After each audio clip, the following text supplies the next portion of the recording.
Welcome to the Learning Pines YouTube. We hope this video helps. You start inside Google Meet, open the three-dot menu and choose Settings, then Video. Select the exact camera device you want. This ensures you're changing the right feed. Once done, check for Native, Mirror My Video, or Preview toggle in the video settings and turn it off. This prevents the preview from flipping your image. If you don't see that option, proceed to the next step to adjust the camera driver or virtual camera software, because the fix often lives outside Meet itself. Now open your webcam's own control app or driver panel.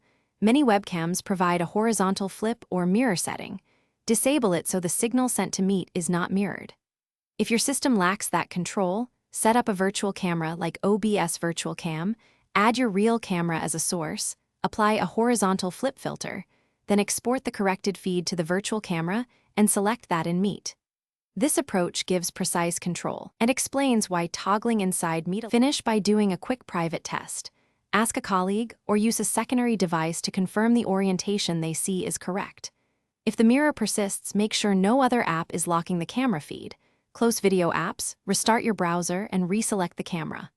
Also try a different USB port, update the webcam driver, or test in another browser. These steps isolate OS or browser-level mirroring. If nothing works, revert to virtual camera, flipping as a reliable workaround. Thanks for watching. Consider subscribing if we helped you.